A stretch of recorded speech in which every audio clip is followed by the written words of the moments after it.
Today we are going to discuss damped simple harmonic motion. जब कोई particle या कोई ऑसिलेटर किसी मीडियम में ऑसिलेशन करता है तो उस पार्टिकल के उस मीडियम में कांटेक्ट के कारण एक विस्कस या फ्रिक्शन फोर्स जनरेट होता है। इन विस्कस या फ्रिक्शन फोर्सेस को डैम्पिंग फोर्सेस कहा जाता है, क्योंकि ये जो ऑसिलेटर है, जो पार्टिकल है, उसकी मोशन को ओवरस्टेट करते हैं, उसकी मोशन में बाधा उत्पन्न करते हैं। इन डैम्पिंग फोर्सेस को नॉन कंजर्वेटिव फोर्सेस कहते हैं। इन डैम्पिंग फोर्सेस के कारण जो ऑसिलेटर है उसकी वेलोसिटी में कंटिन्यूसली कमी आती है, यानी उसकी वेलोसिटी कम हो जाती है और फाइनली जो ऑसिलेटर है वो उसकी ऑसिलेटरी मोशन वैनिश हो जाती है।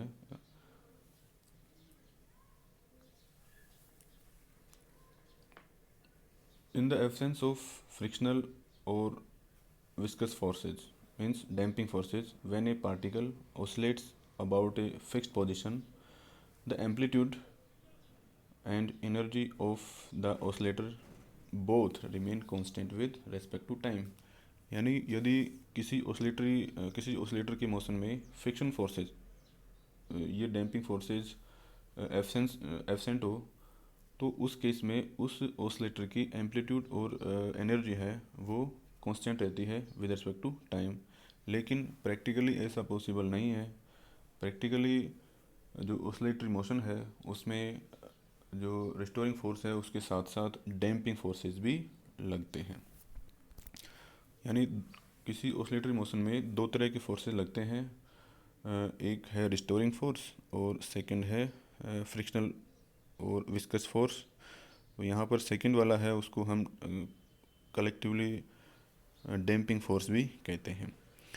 अब फर्स्ट रिस्टोरिंग फोर्स है वो हमेशा इक्विलिब्रियम पोजीशन की तरफ लगता है और वो डिस्प्लेसमेंट के प्रोपोर्शनल होता है।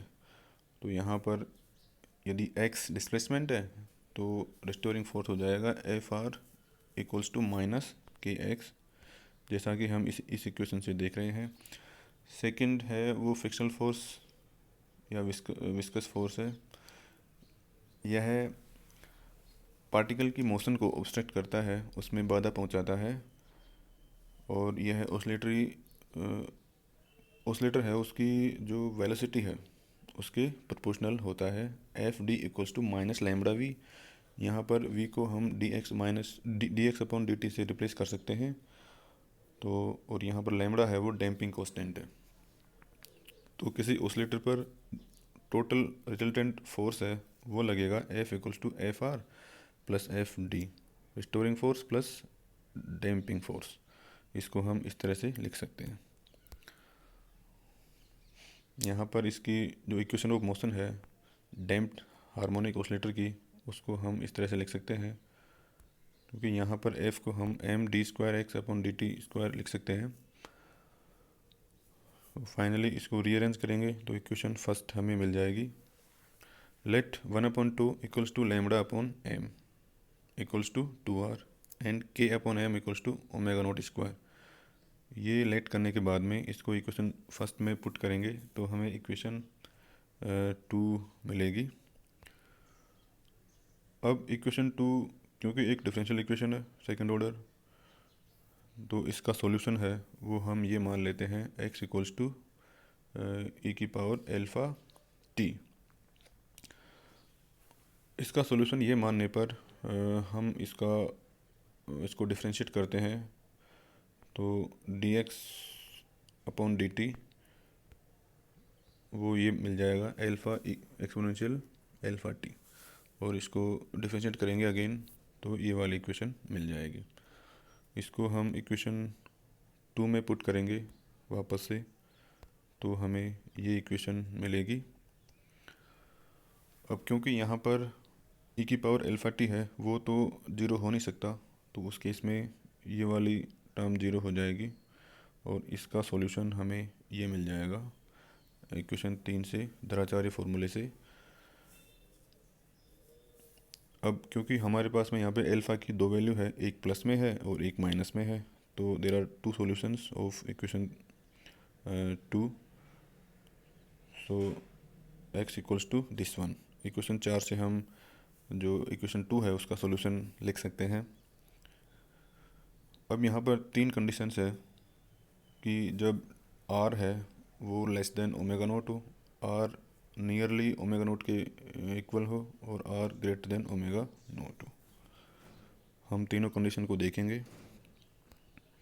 फर्स्ट कंडीशन लो डैम्पिंग केस के लिए, क्योंकि यहाँ पर हमने जो r है, जो 2r है उसको लैम्बडा अपॉन m के बराबर माना है।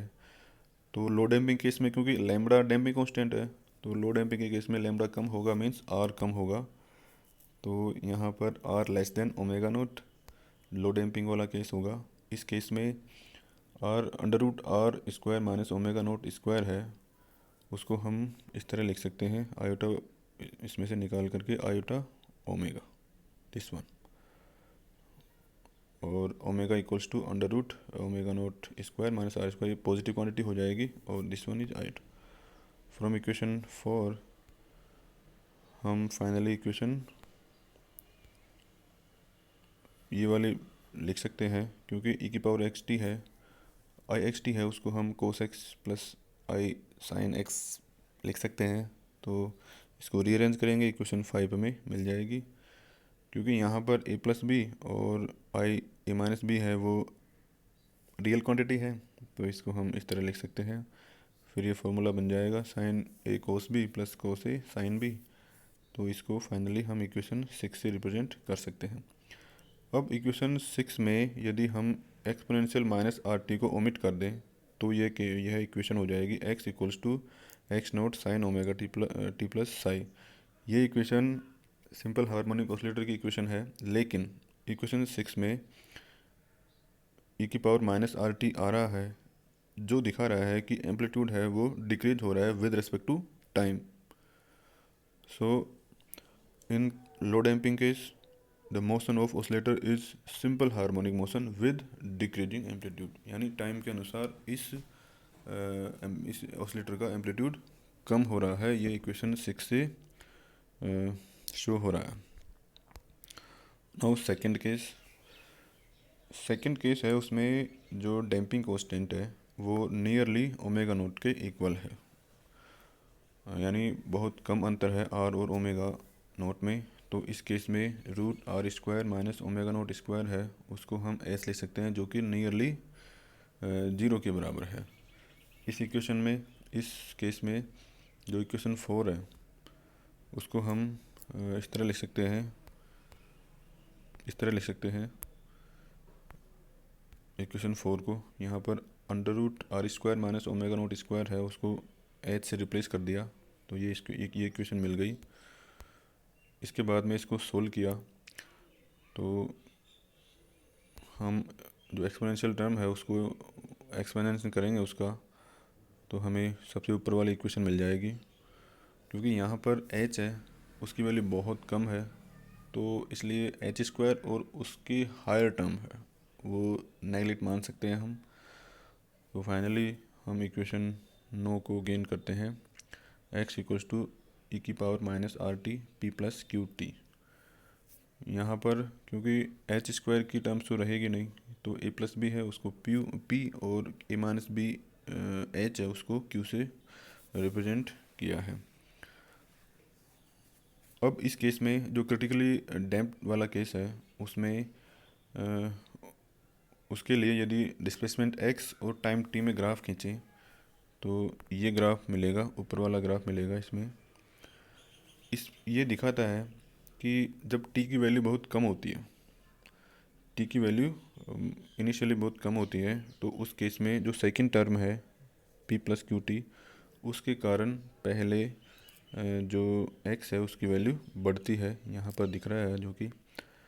लेकिन जैसे जैसे t का मान बढ़ता है वैसे वैसे इस टर्म्स की इम्पोर्टेंस कम हो जाती है सेकंड टर्म की, और फर्स्ट टर्म डोमिनेंट हो जाती है।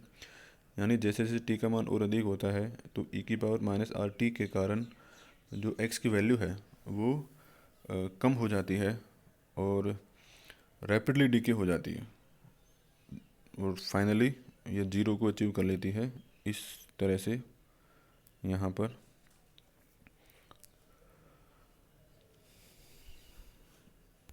अब थर्ड वाला केस है वो है हाई डैम्पिंग केस।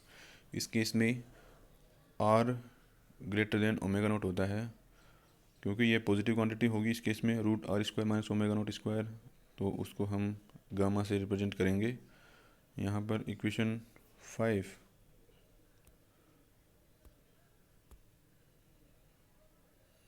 इक्वेशन 4 से हम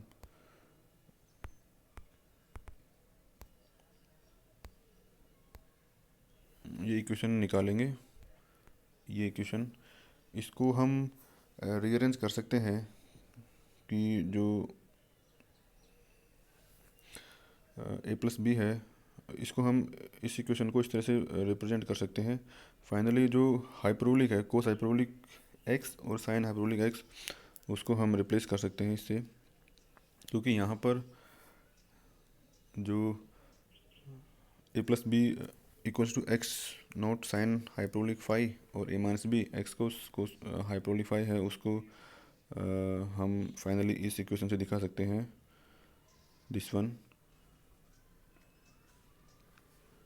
यहाँ पर ये इक्वेशन 10 है वो दिखा रही है कि हाई डैम्पिंग के केस में जो डिस्प्लेसमेंट है वो एक्सपोनेंशियली डिक्रीज होता है, लेकिन इसकी मोशन है वो ऑसिलेटरी मोशन नहीं होती है, क्योंकि यहाँ पर साइन हाइपरबोलिक टर्म आ रही है।